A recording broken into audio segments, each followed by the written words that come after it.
beriklan dengan anggaran lebih dari 1 miliar. Dari situ, bukan saya mau ceritain saya nih, tapi dari situ saya dapat ide-ide ternyata.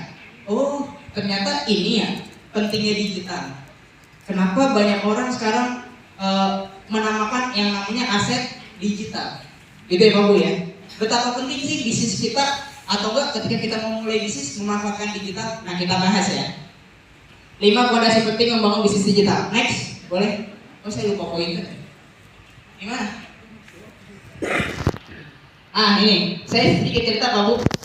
Ini saya bisnis sekarang lagi jalanin, namanya Rumah Halal Indonesia. Jadi ada beberapa bisnis di PT saya ini, di Simunda Berdaya. Pertama ada properti, yang kedua ada edukasi, yang ketiga ada legalitas. Tapi pada kesempatan kali ini saya izin cerita aja. Kadang di suatu acara itu guru saya bilang gini, dan kadang kita ikut acara itu, kadang yang penting itu bukan acaranya, kadang yang penting itu bukan pembicaranya, bukan materinya, tapi aha momennya. Yang dimana kalau kita lagi di rumah gak kepikiran, ikut acara-acara beginian, itu tiba-tiba kayak muncul ide-ide brilian. Nah, itu yang mahal teman-teman.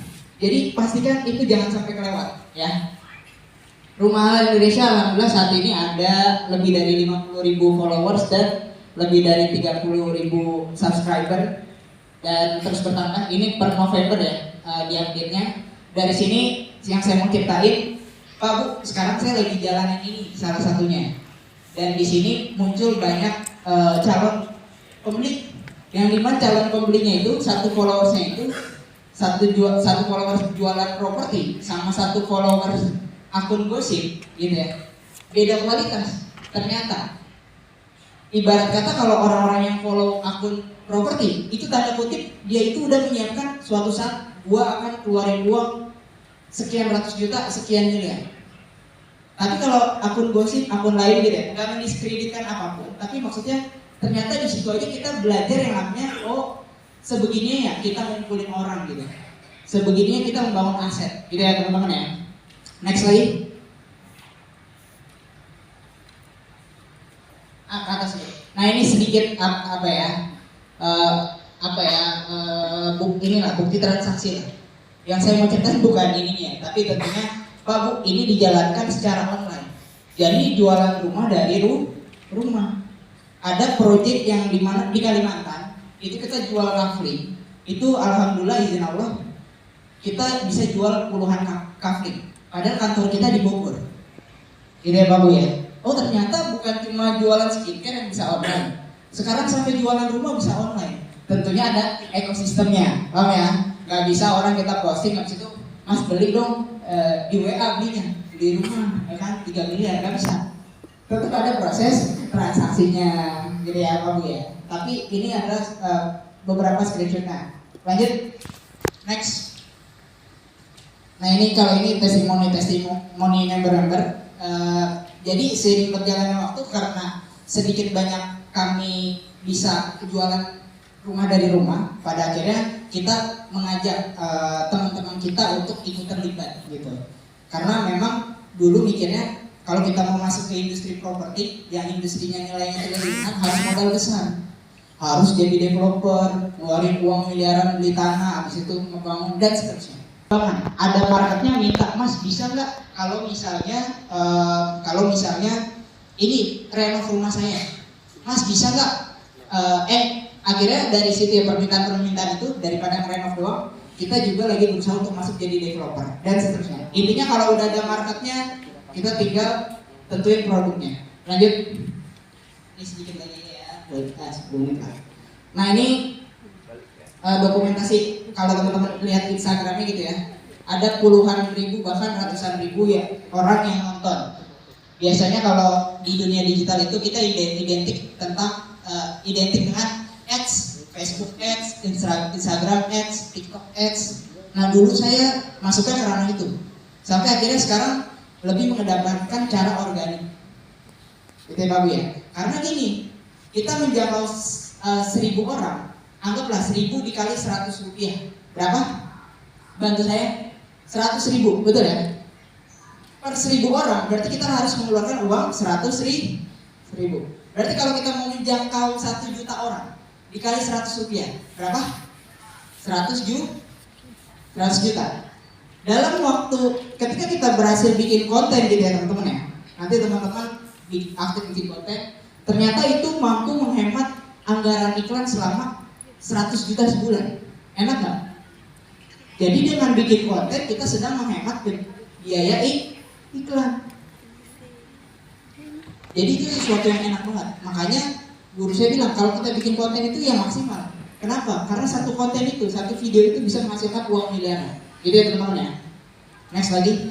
Ayo coba aja. Kenapa digital marketing? Next. 1. Pengguna sosial media lebih dari 100 juta melebihi kapasitas mall terbesar gitu. Ini aja 200 orang bahkan udah banyak gitu ya. Apalagi kalau misalnya 100 juta. 100 juta. Terus next. Kebiasaan masyarakat mulai berubah setiap hari, pasti buka sosial media dan mencari info lewat sosial media. Betul ya? Mau pesan makanan online, pesan sepatu online, pergi-pergi pakainya online dan seterusnya. Serba online. Terus next. 3. Jangkauan sangat luas. Kitanya di sini, kita bisa iklan sampai ke luar negeri. Next lagi. Bisa dijalankan 1 kali 24 jam. Mungkin kalau misalnya kita buka bisnis offline gitu ya, toko offline, nggak bisa 1 kali 24 jam. Ada sih yang bisa, cuma bagi-bagi sih. Anggaplah kita masih sendiri, betul teman-teman ya? Kayak enggak, tipes dia. Biaya income masuk buat biaya rumah sakit nanti. Repot ya. Nah, kalau di online kan kita bisa setting websitenya dan seterusnya. Terus next. Bisa dilakukan di mana saja, bahkan tanpa keluar rumah. Modal internet. Makanya tadi tanda kutip saya agak syok juga jalan ke sini.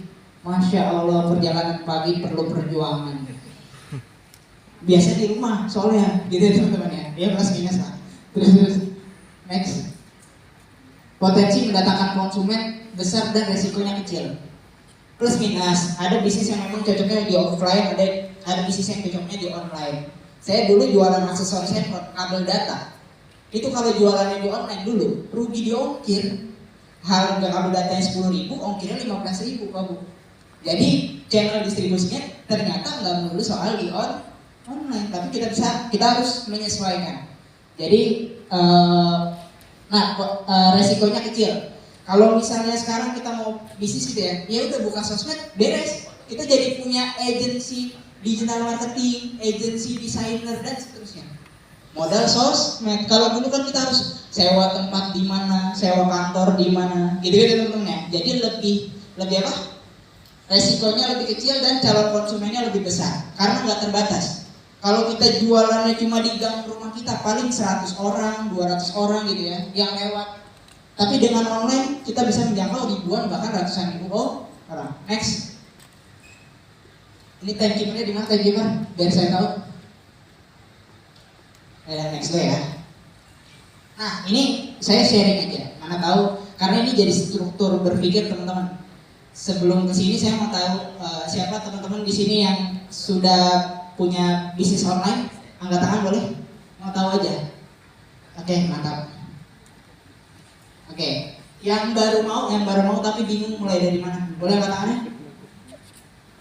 Oke, lebih banyak ternyata ya. Saya mau share aja, ternyata ini jadi struktur berpikir ketika kita mau memulai fondasi digital marketing, membangun bisnis digital. Yang pertama kita harus punya produknya. Yang kedua, lanjut lagi yang kedua, funnel. Funnel itu apa? Funnel itu tempat jualannya. Di website kah? Di IG kah? Di TikTok kah? Di marketplace kah? Kenapa saya bicarakan itu secara terpisah? Karena ada aja satu bisnis yang memang dia ujungnya nggak pakai website, nggak pakai marketplace, tapi benar-benar cuma di IG doang. Tapi memang gini kan, kalau di satu platform aja bisa bagus, apalagi di banyak platform. Tapi untuk kita yang baru mulai, ternyata nggak muluk-muluk harus punya website dan seterusnya. Gitu ya teman-teman ya. Funnel itu apa? Tempat jualan. Next, konten. Ini jadi yang penting banget. Kita ini kalau bahasanya kita lagi peran konten. Siapa yang bisa mengedukasi dia yang akan dipercaya. Bahkan guru saya bilang gini, kita kenapa orang-orang yang punya personal branding kadang ya, ini kadang doang, itu lebih dipercaya gitu, karena penompohan. Walaupun secara bisnis kadang nggak bagus, karena ketika personal brandingnya bermasalah, hidupnya bisnisnya ikut bermasalah.